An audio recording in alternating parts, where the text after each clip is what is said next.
All right. Um, I have a whole stack of these poems that I printed off so that I could just kind of sneak into the back room and record uh, while my son was preoccupied doing something else or whatever. And so I might as well just get through as many of them as I feel like doing at the moment. And, Ellie seemed like she wanted me to recite a bunch of poetry just so that she could hear what it sounds like. Uh, and I figured, why not just go all out? And these are actually kind of fun, though I do imagine that they're going to get more and more rambly as I record more of them. Uh, I am a talkative type. For all that I talk and chat with people on WDC, I am infinitely more talkative in real life. uh, Kind of an outgoing, outspoken type, I guess. So this particular poem I printed off just for Charlie.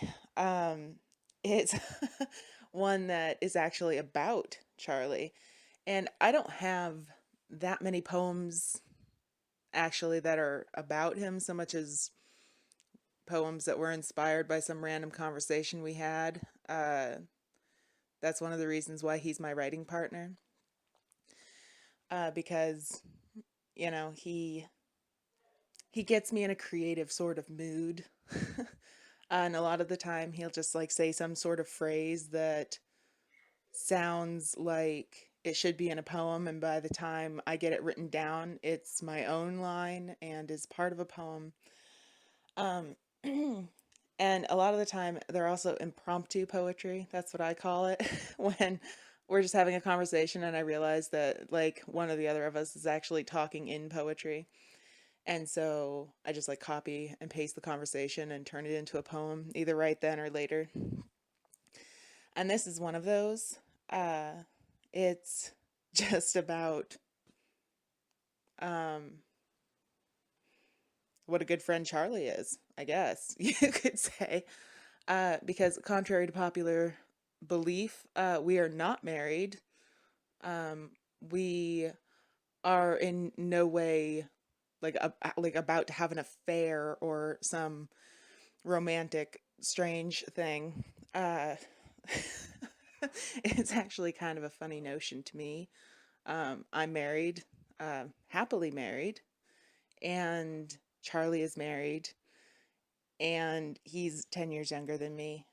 And it just seems kind of ludicrous to me.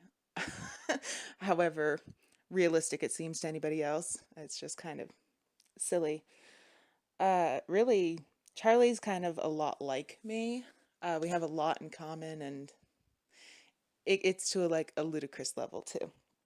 So this is a poem that is inspired by one of our Tony Hoagland poetry nights, where I just type up a whole bunch of Tony Hoagland poems for him because I am a really big fan of Hoagland's work. And I shared one with Charlie one night, and he just went ballistic. Like, that's the best thing ever. And he is now like an epic fan of Tony Hoagland as well. And that's where this poem came from. A direct conversation of ours. It's called Immortal to Me. I realized tonight that Hoagland made me immortal to you, that you will never forget me because you will never forget him, and separating the two may cause a seizure.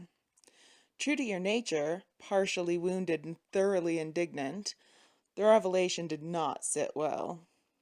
But what makes me immortal to you? It doesn't seem fair.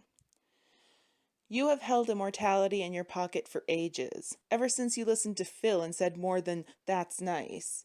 Excited outbursts of crazy fangirl energy are not tolerated, but cultured and whipped into frenzied rapids of obsession that you ride alongside me, laughing through the foam and mist, occasionally reaching for a paddle of your own, adding momentum until a whirlpool forms to carry us deeper into any given subject.